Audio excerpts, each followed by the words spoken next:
And Mark Barton joins us now for more on gold prices trends. He's the founder and executive director of GoldCore. Mark, good morning. Thanks very much for joining us today. Good morning, Mark. I know that you think that gold is overvalued in trading terms in the short term because it's risen well above its moving averages, and consequently there's a risk of a correction. So what sort of correction might possibly follow, Mark? Yeah, absolutely. I think we have had quite a sharp move up, particularly in the last month or 2 months, both in dollar terms and in all fiat currencies. We're up about 25% year to date in dollar terms, and we're way above the daily moving averages. So I think that suggests we are overvalued in trading terms. There's no doubt we're overvalued in trading terms, and we're due a correction. But we do believe the correction should again be shallow and short. And there seems to be, given what Mark has said earlier on, it's quite evident that there is very robust demand internationally, and therefore we would believe that it's quite possible the support be around the 1,500 level, 1,500, 1,600 dollars per ounce, because that's where previous resistance was early in the year. So quite possibly that could become support now if a correction was to materialise. Mark, my favourite word of the day is parabolic, and I got it from your news research, because you said there's a real possibility that gold goes parabolic as it did during the stagflation of the 1970s. So just remind us of what happened in the 70s and why gold could go parabolic. Well, basically, in the 1970s, we had stagflation. President Nixon was actually, last Monday was the anniversary, August 15th, 1971, 40 years ago. Last Monday, President Nixon went off the gold standard, and he was basically debasing the dollar. And what happened was the price of gold rose from $35 per ounce in 1971 to $850 per ounce in January 1980. So it rose 2,300%, or 24 times in 9 years.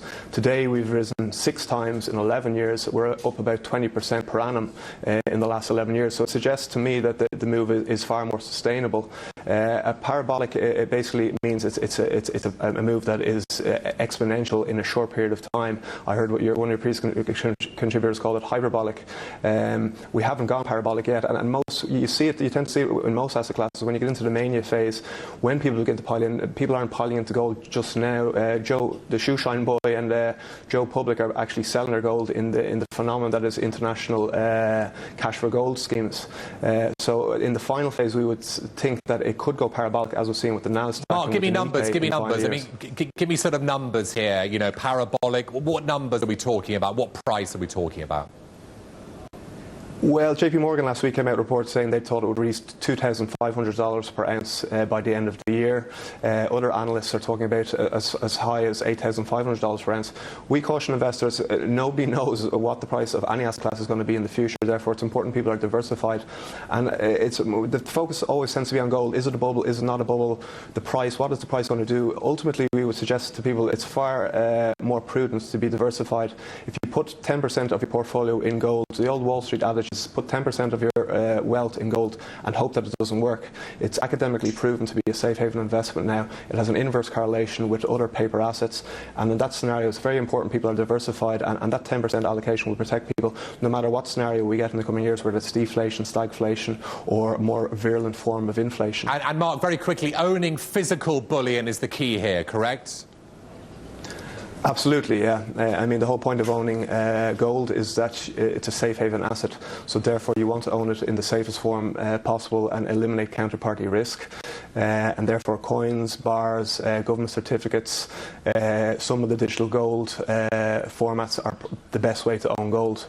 Mark, thanks a lot. We'll speak to you soon. Mark Barton, Executive Director at GoldCore.